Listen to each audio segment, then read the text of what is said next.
joining us. It's really great to have you, and I'm really sorry we couldn't do this in person.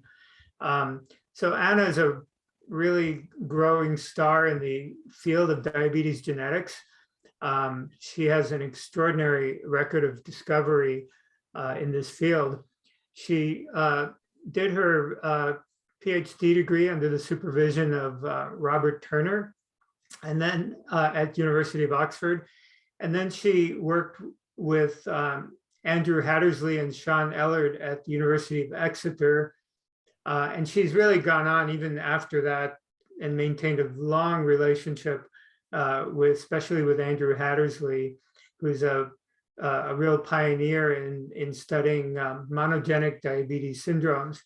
And I want to say that these monogenic syndromes are very, very interesting. Even though they're somewhat rare, they teach us a lot about mechanism. Most of them, but not all of them, are in transcription factors, but some of them are in transporters, such as the potassium channel and in glucokinase. And Anna did really pioneering work in many of these genes and has gone on to more general discovery of looking for genes that are involved in polygenic diabetes syndromes. And so she returned back to Oxford and remained there in 2004 after working with Franz Machinsky at the University of Pennsylvania, and remained there until about 2 years ago when she moved to Stanford.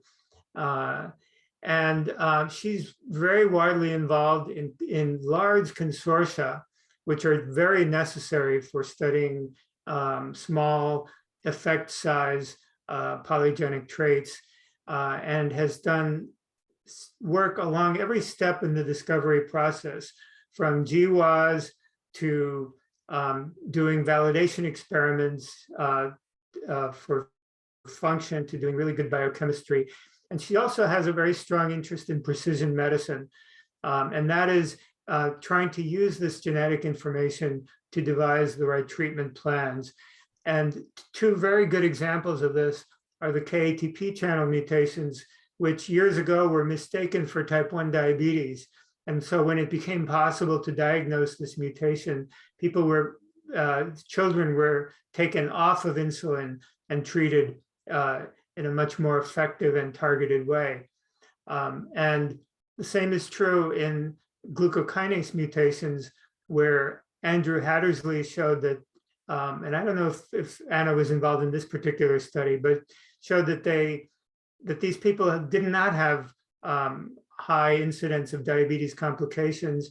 And so he advocated for no treatment of people with glucokinase, with the moderate diabetes that comes with glucokinase mutations. So precision medicine can do, she and her colleagues have shown that precision medicine really does work in the field of diabetes, and there's much more to come from that. So sorry to take so long, Anna, but I guess I had a lot to say about you. So I look forward to your seminar. Thank you for joining us. Thank you so much, Dr. Atty, for that really warm and very generous welcome and introduction.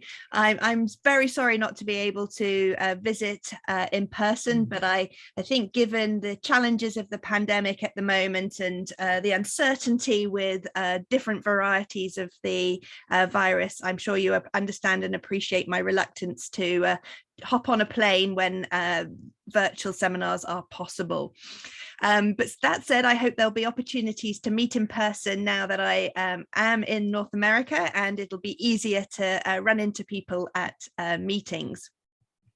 So as Alan just mentioned, I've recently relocated from the University of Oxford to California, and I was in Oxford for 16 years. I was very happy there. I had a very productive career in Oxford, but I have to say that the move to California has been very welcome on many levels, including the weather.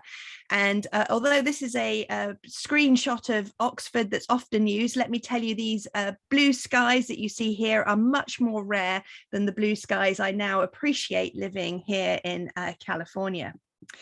So I actually started at Stanford in February 2020. And let me tell you, this is a very interesting time to move your family and your lab to a new country. And I think my start at Stanford has been somewhat unusual.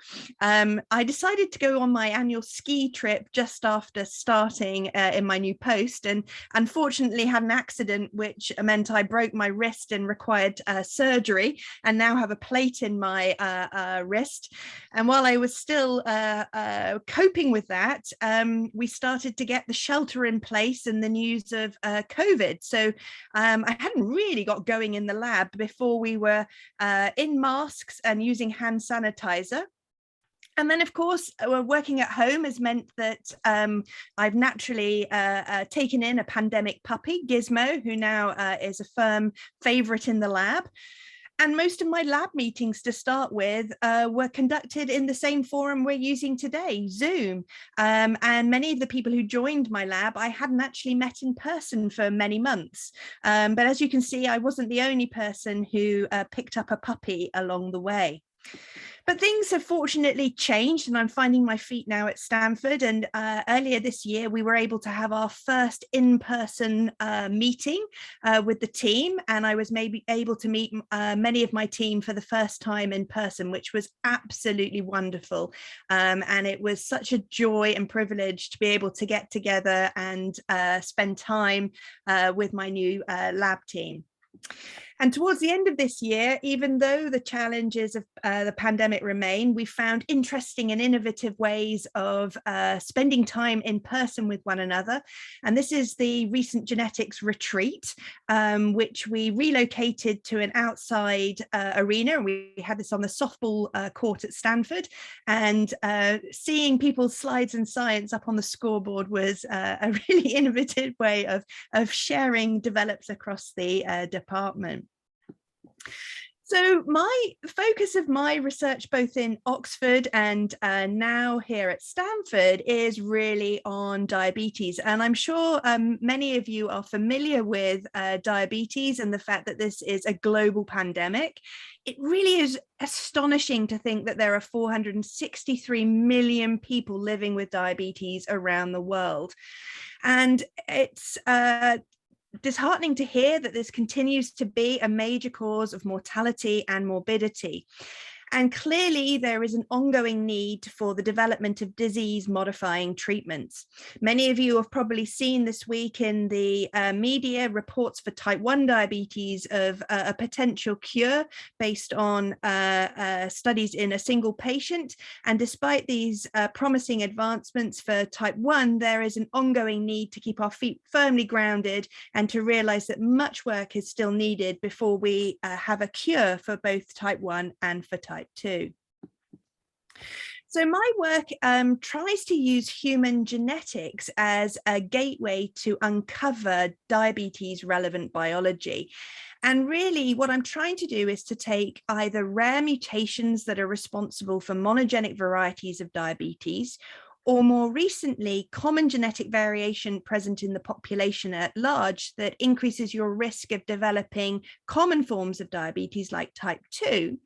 And to use these genetic changes that are on the causal pathway for disease as tools to interrogate cellular and molecular mechanisms that underlie insulin resistance and insulin secretory defects in individuals. And ultimately, what I want to be able to do is to use this new knowledge to drive clinical translation, whether that be through patient stratification and abilities to use existing therapeutics in a more targeted manner, or through the identification of safe and effective targets for novel drug development. And as you heard from Alan in the introduction, we've got some really strong evidence that this is likely to be a successful endeavor through work that I was involved in with Andrew Hattersley when I was a postdoc at the University of Exeter. And during my time in Exeter, I established that heterozygous activating mutations in a key component of the machinery that couples glucose metabolism to insulin secretion were a major cause cause of permanent neonatal diabetes. And on the back of understanding the molecular mechanism, which was a failure of the KTP channel to close in response to ATP generated from glucose metabolism, we could transfer patients like Lily seen here from insulin injections onto oral sulfonylureas with an improvement in their glycemic control. So this is an example of precision medicine where understanding the underlying genetic etiology allows us to target treatment specifically at this group of individuals. But it's also an illustration of how human genetics can take us to safe and effective targets to treat more common varieties of diabetes like type 2. Because of course, sulfonylureas have been known for many years to work through the KATP channel and have been used to treat patients with type 2 diabetes. So in recent years, although a lot of progress continues to be made for monogenic forms of diabetes, one of the areas where we've seen enormous advancements in our understanding has been in our appreciation of the complexity of the genetic landscape for type 2 diabetes. And we now have over 700 regions of the genome that we know robustly influence your risk of developing type 2 diabetes. But the challenge that we faced with making biological and clinical inference from these findings is that unlike the mutations that we found in Lily that affect the protein coding sequence of a gene, the vast majority of these common variants that influence your risk of developing type 2 diabetes are mapping to non-coding sequence, which is presumed to have a regulatory function. And this has meant that there's been a bit of a bottleneck in our ability to go from that genetic association signal to the underlying biology. And let me just illustrate in a little bit more detail what I mean by that. So most of these GWAS signals that we find don't sit in the protein coding sequence. They're sitting in the intervening non-coding sequence where we presume that it is having a regulatory impact on a neighboring gene. Now, of course, we don't know whether that impact is on gene A, gene B, gene C, or potentially a number of those transcripts. And because of that, we have to think about how these variants might be affecting gene regulation. And gene regulation is highly context specific.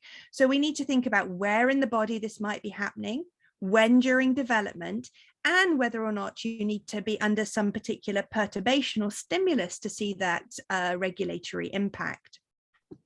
And given this complexity, it's understandably led to a very substantial bottleneck in our ability to go from that GWAS signal to the effector transcript and the underlying biology. Now, many people have been trying to bridge this gap by looking at the effects of these genetic variants on gene expression in disease-relevant tissues, and also by looking at whether or not these variants sit in regions of open chromatin. Others have looked at the three-dimensional structure of DNA within cells and trying to bring enhancers and promoters together to link the genes that are being regulated by the elements that could be perturbed by the DNA sequence change. But something we have to be really mindful of is that a change in gene expression does not equate to disease causation. And because we know that there is considerable pleiotropy, and by that I mean you can see a genetic variant influencing gene expression in a number of different tissues and cell types, it doesn't mean to say that each of those is responsible for the underlying clinical phenotype. And that's really important as we start to look at the evidence for how these GWAS signals influence gene regulation and underlying disease-causing biology. So it seems to the field that something that's very critical is to think very early on about which tissue you need to focus on. So we've got around 700 signals for type 2 diabetes, and of course they could be working through a number of different tissues. Major players are, of course, the pancreatic islet, adipose tissue, liver, and muscle, but there are others, for instance, the gut and brain, to name a few.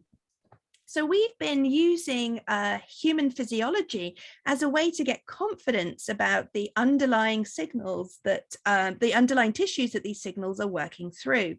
So we can ask, for example, do the same signals that associate with type 2 diabetes risk also influence relevant quantitative traits such as BMI, triglyceride levels, insulin processing, fasting glucose, fasting insulin. And by doing that, we can get a handle on the tissue that may be mediating the risk for diabetes. We can also take advantage of growing bodies of regulatory annotation that's been put together on these disease relevant tissues and look to see whether there's an enrichment of signals in regulatory annotation in a disease specific, a tissue specific manner.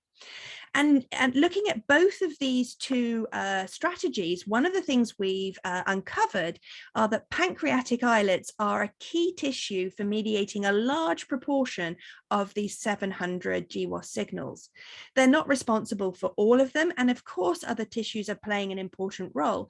But if you want to pick one out of these tissues that you want to start on, the pancreatic islet is a very good place to start. So what I want to do now during the course of my seminar is really give you an overview of the framework that we and many others are taking to try and go from that GWAS signal to the underlying molecular function. And towards the end of my talk, I'm going to really shine a light on one particular locus that we've invested an enormous amount of time and resources on, where we've been trying to do this in a very systematic manner. So let's start. We've got our GWAS signals, and to be able to do something meaningful in the lab to get at the underlying biology, we need to get to that effector transcript. And one of the ways that we can do this is if we've got some known biology that we can start with. So when we found signals that are close to genes such as glucokinase or to the KATP channel genes, we know that there's a strong likelihood that they are working through these genes that we've got a huge amount of known biological insight on already. But really, the fundamental first steps are to keep using human genetics to try and get greater confidence that we have fine mapped a set of signals down to a credible set so that we've limited the search space and can have higher confidence about the likely causal variants and therefore the effector transcripts. And we do this by layering up data. So we move from our credible sets that we've got through statistical fine mapping to looking at the location of potential causal variants in tissue-specific regulatory annotation and using DNA proximity assays such as Capture-C that look for the interactions between promoters and enhancers. We couple this with, as I just described, looking to see whether or not those genetic variants influence expression in disease-relevant tissues. And then increasingly what we need to do is to perturb these genes in disease-relevant cell types and in model organisms to see whether they give rise to an appropriate and relevant disease phenotype. Having established a set of effector transcripts, we can do pathway enrichment and look to see whether there are common pathways that are underlying diabetes pathogenesis. And this can give us another analytical tool to go back to our genetic data to see whether or not there are signals that don't quite reach the high burden for statistical threshold at the moment, but might get a bit of an uplift if we put them into a pathway where we've got a stronger a priori that that pathway is involved in diabetes. So that's an overview of the many different approaches that we and others take to try and get certainty over an effector transcript. But one of the ways that my team have been particularly successful in identifying molecular mechanisms is by going for some low-hanging fruit. And this low-hanging fruit are coding alleles that have been shown to be causally implicated in diabetes risk. And the reason they're low hanging is because you have have some certainty over the protein that you want to study, which is great. And also they are nature's very own perturbation assay. So many of us spend time in the lab doing CRISPR knockout and CRISPR-I and siRNA knockdown, and we're perturbing expression of a gene. And coding alleles, if you like, are nature's way of doing that. So I want to very briefly, because these are two published examples, illustrate the power of this approach before I spend the rest of my talk sharing with you unpublished data on a new locus. So one of the areas where we've been able to use coding variants to understand molecular mechanisms are coding alleles associated with type 2 diabetes that were located in a gene called PAM. And these were identified by a number of groups in DECODE and also in METSIM, but they were also found by the Type 2 Diabetes Genes Consortium. And there were two coding alleles, one with a minor allele frequency of 5% and another with a minor allele frequency of around 1%. And in my lab, Anna Raimondo was able to demonstrate that both of these coding alleles in this gene called PAM resulted in a loss of PAM function. So Cern Thompson set about to see what happened when you lost PAM function in a human pancreatic beta cell.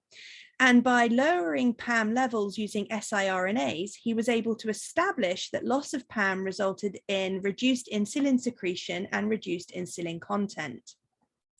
Working with Patrick MacDonald at the University of Alberta in Edmonton, we were able to establish that carriers of the PAM type 2 diabetes risk alleles had altered insulin secretion from their islets. And then Shahana and Benoit in the lab were able to demonstrate that losing PAM from a pancreatic beta cell or islet resulted in altered granule exocytosis. And this was due to a loss of amidation of chromogranin A in the insulin secretory granules. So from this low-hanging fruit of a coding allele in the PAM gene, we were able to work all the way through to show the direction of effect, then to manipulate expression of the gene in a relevant cell type, and then to shine a light on an underlying mechanism for altered insulin secretion and content in a pancreatic beta cell.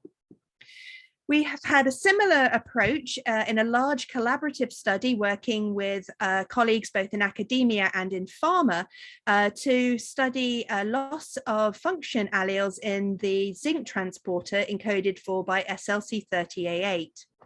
And in this study, our role was to try and understand the function of rare coding alleles in SLC30A8.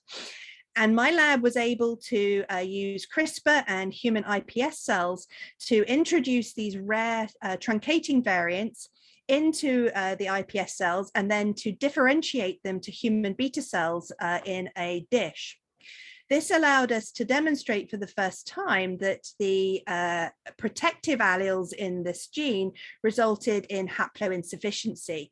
And this was really important because it was at odds with earlier data that had been generated in mouse models and showed for the first time the direction of effect that was required if we wanted to therapeutically modulate this zinc transporter. So Benoit Hastoy again came into play in this study, and he used his electrophysiological skills to demonstrate that SLC30A8 loss resulted in enhanced insulin secretion. And we were also able, with Tina Meyer Toomey and Leif Group and some really elegant recruit by genotype studies they did in the Botnia region of Finland, to show that this resulted in enhanced insulin secretion in vivo. Benoit was also able to drill down a little, but not completely, on the underlying mechanism for this enhanced insulin secretion, and was able to demonstrate that this appeared to be working through the KATP channel because loss of the zinc transporter reduced KATP channel function. So here are two examples that are published and that are out there of how we've been able to capitalize on the certainty of an effector transcript where we have disease causing variants in the genes, and we can then use those in the lab to get direction of effect and to get clues on underlying biological mechanism. But for the rest of my talk today, I want to switch to unpublished data and share with you some work that we're really excited about at a novel locus called the REB1 SSR1 locus. And the reason we're excited about this locus is because it's particularly complex, and we are uncovering some unexpected findings as we've been dissecting it using a variety of different approaches. Now, we first got excited about this locus through our exome chip array studies back in 2015, working with Anuba Mahajan and colleagues in the Type 2 Diabetes Genes Consortium. We identified a coding variant in the REB1 gene that was associated with fasting glucose levels. When we did the lookups in type 2 diabetes data sets, we were intrigued to find that that same variant was associated with type 2 diabetes, but it wasn't the strongest hit. There was a second coding allele that was associated with fasting glucose, but it had a higher association with type 2. So we had two independent coding variants in this one gene, both associated with fasting glucose, both associated with type 2 diabetes, but the magnitude of effect for each variant was different. And then when we looked out into the literature, it became clear that there was a third independent signal, although this one was not captured by a coding variant, it was associated with a non-coding variant. And this was associated with type 2 diabetes risk, but more importantly, the strongest association was with visceral fat deposition. So at this single locus, we've got three independent genetic association signals with different metabolic signatures. And to us, this was exciting because it suggested that the signals might be working very differently, perhaps with different contributions from different metabolic tissues. So over the last 4 to 5 years now, we've been trying to dissect this locus using a number of different approaches and working in a very collaborative manner with Anuba Mahajan and Jason Torres on dissecting the locus in terms of the human genetics, working with Roger Cox at the MRC Harwell. Grace Yu, a postdoc in my lab, has been seconded to Roger's lab to characterize a number of REB1 mouse models.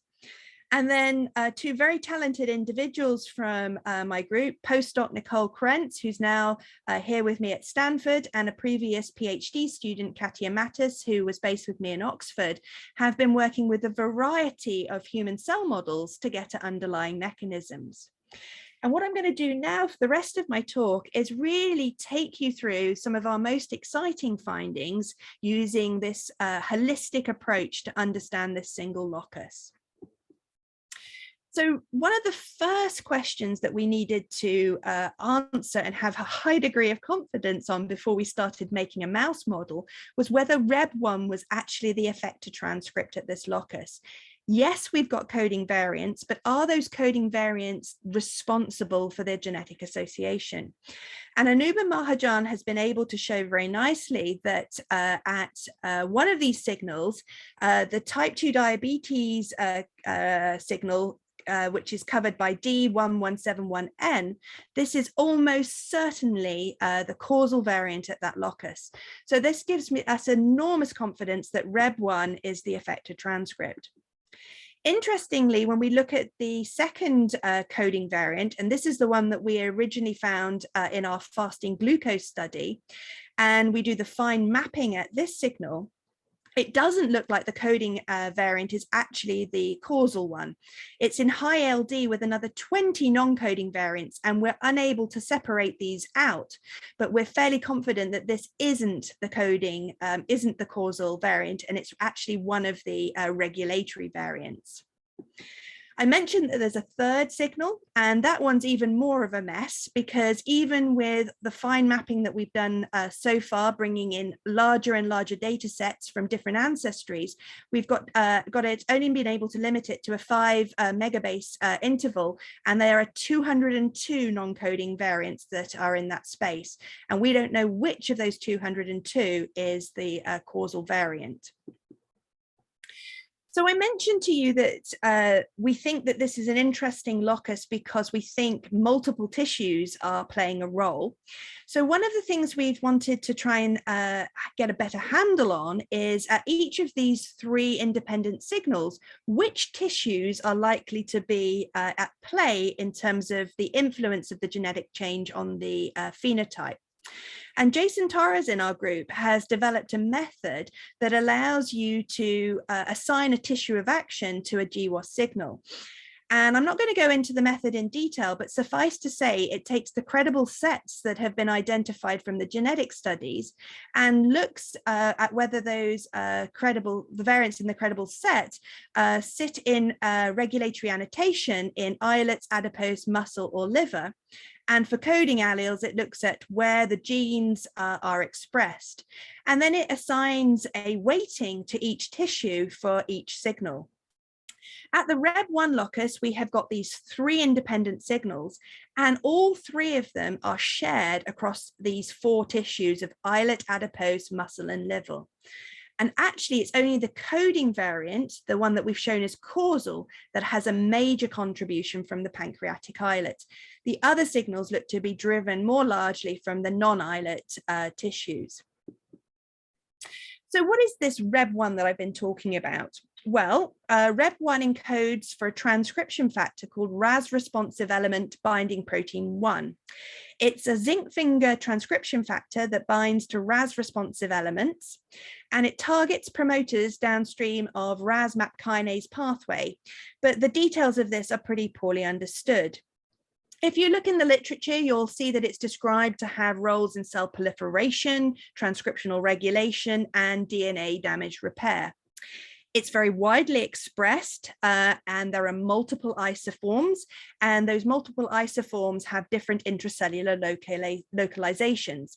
So this suggests that you might be able to get a lot of different functions out of this transcription factor based on location and isoform and tissue of action. Interestingly, for the phenotypes that we're excited about, there's a strong literature showing that it's overexpressed in pancreatic cancer. And just last year, there was an interesting paper that demonstrated in humans that haploinsufficiency is part of a Noonan-like rasopathy. So that was really exciting to see a loss of this gene in humans and to start to think about what the phenotypic consequences might be. Nobody's thus far looked at metabolism in those children, though.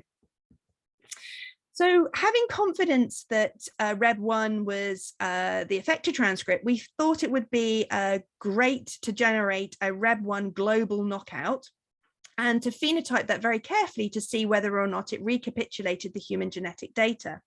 So the data I'm going to present now is all data in collaboration with Roger Cox at the MLC Harwell, and it's largely been performed by Grace Yu, a postdoc in my lab.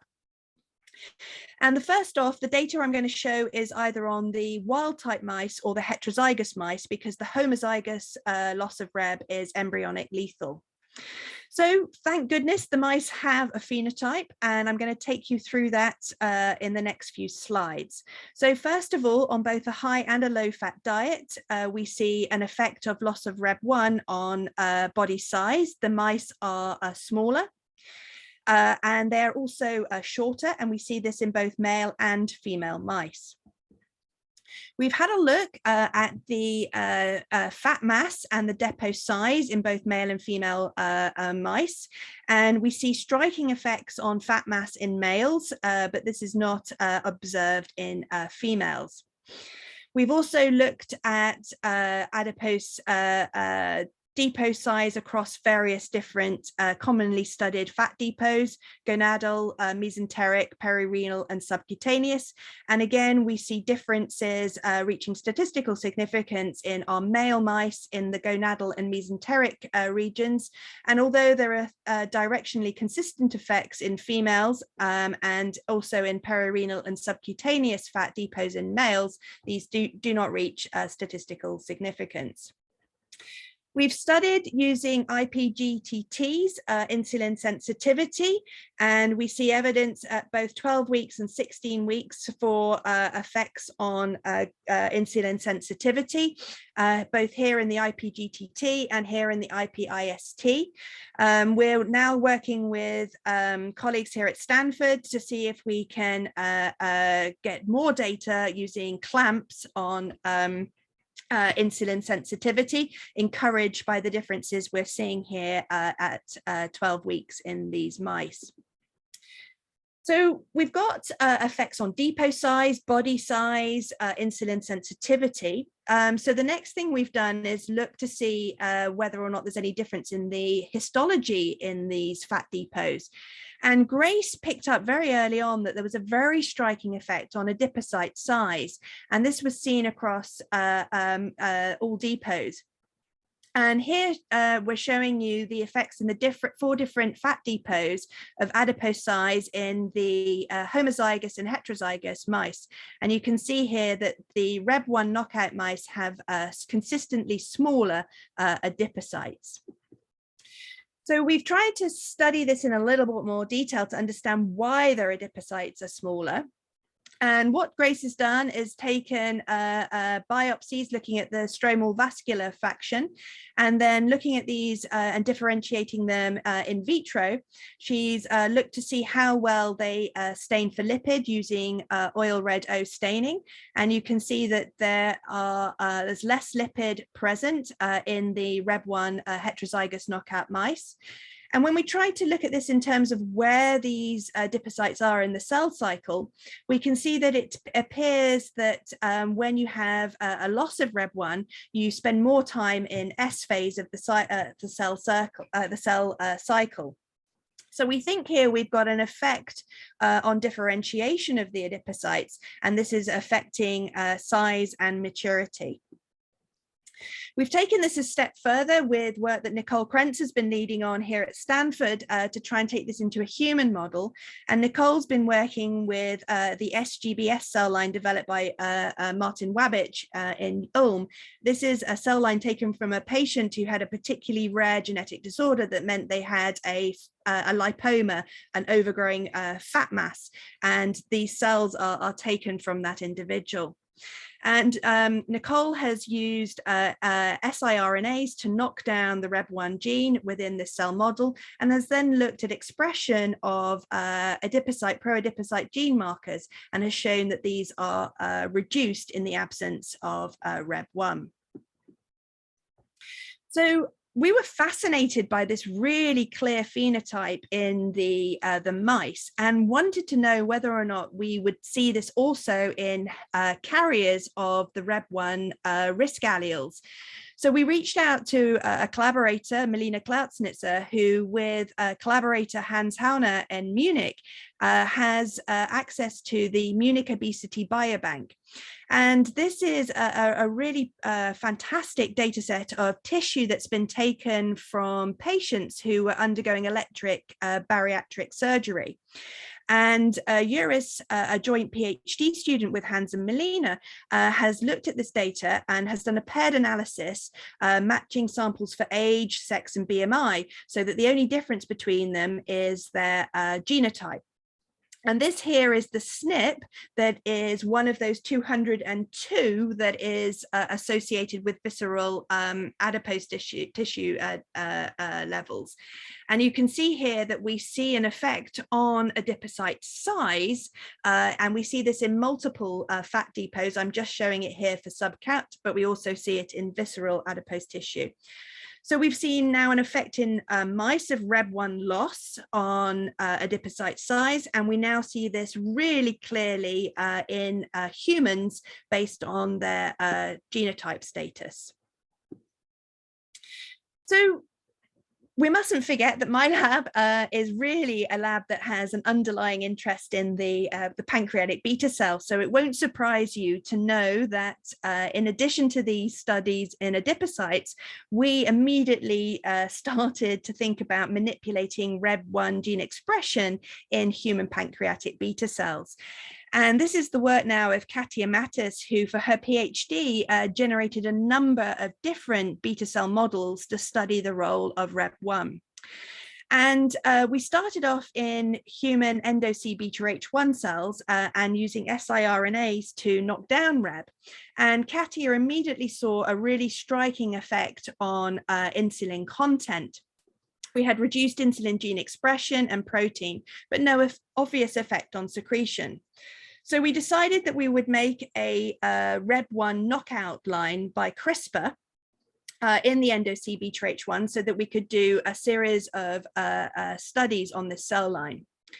So first up with the CRISPR knockout line, Katia was able to replicate the effects on gene expression and content. She saw no effect again on insulin secretion, but we wondered whether or not we would see something on secretion if we tired out the cells, if we exhausted them, because there was clearly an effect on the amount of available insulin. So she stimulated the cells with forskolin and then looked at the effect on response to high glucose. And interestingly, after forskolin treatment, we do see an effect on insulin secretion, suggesting that depletion of the readily docked granules means that there's a greater reliance on the insulin content, and therefore we see an effect on insulin secretion. So to try and understand what might be driving this effect on insulin content, we have performed RNA-seq, looking to see which genes are differentially expressed in our REB1 knockdown cell line and in a control, identifying just shy of 900 genes that are downregulated and just shy of 2,000 that are upregulated. And to work out which of these are directly regulated by REB and which are more part of a trans network, we've also generated ChIP-seq data in our REB1 knockout line using a construct labeled with flag due to the lack of a suitable antibody for REB. So we can intersect this data to find out which genes are directly regulated by REB1 itself. So the majority of genes are upregulated, which fits with REB1 having a major role as a repressor. Insulin is not directly regulated by REB1, but we do see a number of genes involved in insulin secretion being upregulated. But I think what really caught Katia's attention was the fact that we found a number of transcription factors with known roles in islet cell development that were also upregulated. And this made us think that it would be sensible to look at the effect of REB1 loss earlier in beta cell development. So Katia generated a human iPS cell line where she knocked out the REB1 gene, and then we differentiated these lines in vitro to beta-like cells. And you can see here we have reduced REB1 expression in our knockout line here in green at all stages of in vitro differentiation. Now down the microscope, what Katia started to observe was that it looked as if loss of REB1 was actually making it better in terms of your ability to make an endocrine progenitor cell and then to differentiate these further into beta-like cells. And to try and capture this in a more sophisticated manner, we took a set of genes that had been identified by Raphael Schaafman and Anne Grappin-Botan to be markers of endocrine progenitor cells. And we looked to see whether or not these were upregulated in the REB1 knockout cells. And lo and behold, they were. So it looks to us from Katia's data where that loss of REB1 in a human iPSC influences your ability to make a beta cell in a dish. And if anything, it seems to make it easier to make an endocrine progenitor cell than with REB1 present. And I think this fits a little bit with some of the data that we've seen in the adipocyte cell models with effects on development. So let's have a look at what we know from the human genetic data. This is data taken from UK Biobank, and you can see here for one of the REB1 variants that we see associations with height, waist-hip ratio, HbA1c, type 2 diabetes adjusted for BMI and type 2 diabetes. And interestingly, there's also a strong association with bone mineral density. So we went back to our mouse to have a look and see if there was any evidence for a phenotype within our mouse model. And lo and behold, there is a very clear association both in male and female mice, that the REB1 knockout mice have increased bone mineral density. And we can see this both in DEXA and using micro-CT. So one of the areas that Nicole Krentz, a very talented postdoc in my group, who's really now looking to take her first steps to independence, she's going to be trying to understand whether or not REB1 is playing a role in human stem cell fate. Collaborating with Joy Wu here at Stanford, who is an endocrinologist with an interest in bone, Nicole is setting out to see whether or not REB plays a role in the cell fate between whether or not you end up as an adipocyte or as an osteoblast, because these two cell lines come from a common cell type progenitor, the mesenchymal progenitor cell. So the data that Nicole's already generated certainly seem to support this, because in our human iPSCs where we've lost REB, we see effects on adipocyte differentiation. And in those cells that are not so good at making adipocytes, either when we're making them into an adipocyte or into an osteoblast, we see an increase in the osteoblast marker SP1, suggesting that loss of REB1 makes it harder to make an adipocyte and easier to make an osteoblast. So let me summarize what I've shared with you today.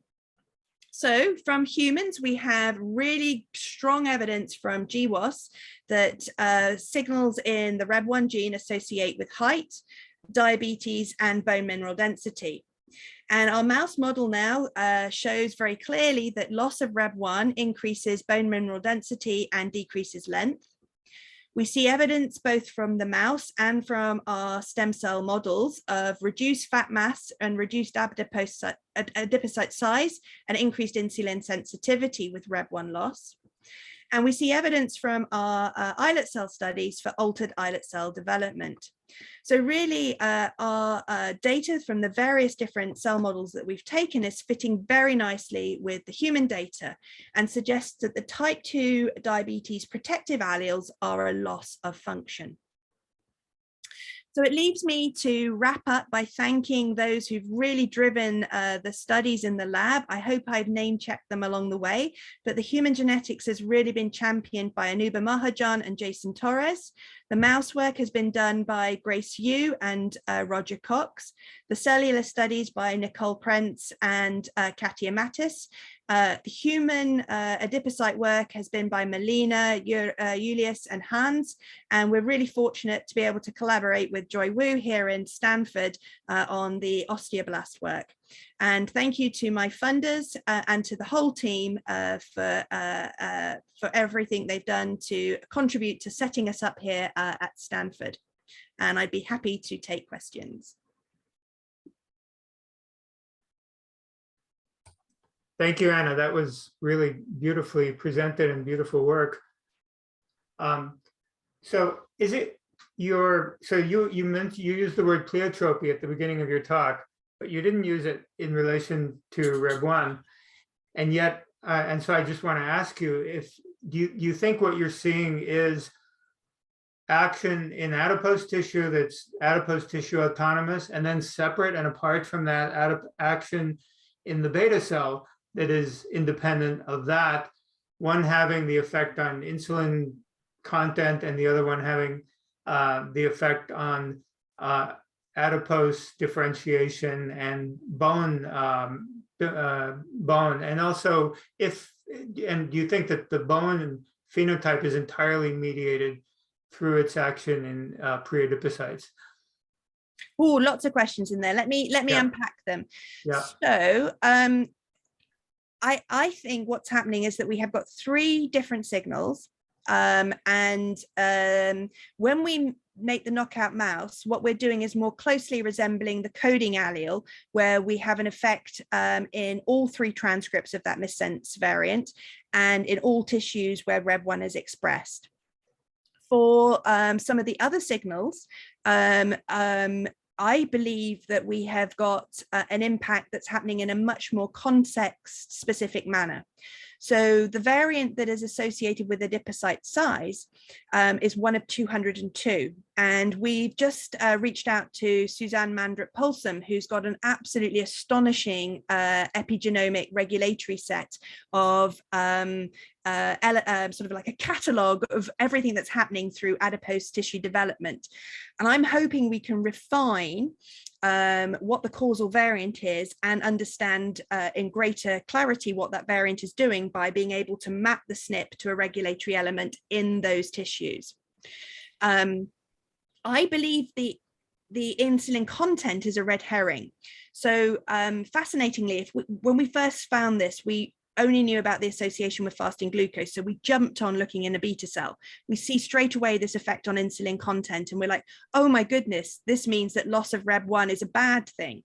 But of course, in the whole organ, you don't just have an effect on the beta cell, you also have an effect on the adipocyte. And those adipocytes are more insulin sensitive. And any effect on content will be completely lost because you'll be compensating for it by having improved insulin sensitivity.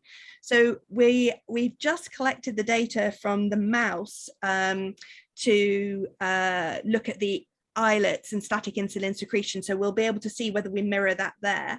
And we've also made, and I didn't for reasons of time share with it today, we've made both an islet specific knockout of Reb1 and an adipocyte specific knockout. So we'll be able to disentangle which parts are truly due to one or the other tissue. But your questions get at the whole thing that I'm fascinated about with this locus, because there is just so much going on. And then there are these 3 different insults on the locus that are behaving differently. And I reckon that's your way in to work out what matters and when it matters. Fascinating. Other questions? Yeah, I have a question. Hi, Anna. It's Parag. Hey. So first of all, I want to say that I think I counted 14 independent funding streams. So I have some questions about that, but not for now. One of my questions, I think you answered in passing to Ellen, was what is the SNP? How does the SNP affect the function of the protein compared to the wild type? So I think you said it in a missense now. Maybe I missed it. Yes, so we don't know yet, but we should hopefully be able to have some answers on that through a series of experiments that are ongoing. For some time, we tried not to work at a SNP level until we were absolutely confident about whether we were looking at the right SNP. For 2 of them, we won't put our finger on the money yet, but for that coding allele now we are more confident, and we will be studying and generating data on that one. My second question was, maybe I missed it, maybe I understood it wrong, but it looks like your differentiation to beta cells is better. Yes. So have you checked whether they're getting stuck at some point of maturation that would affect their function? Or otherwise, if you're making more beta cells, how would you explain that? Yeah, no, great comment. We haven't done that. It's something we would like to do, but we hadn't got the beta cell differentiation model set up since I moved to Stanford. All of that work was done in Oxford. And I think as I'm sure you'll appreciate, it was an expensive experiment to do. I'm not sure that we haven't prioritized that. We've been focusing so much on the adipocytes, but I totally agree with you that it looked like you made a better beta cell. Thanks. And the 14 funding agencies. Most of the work I've just presented today was funded by Wellcome, but I put all my funding agencies up. Brian, you have a question?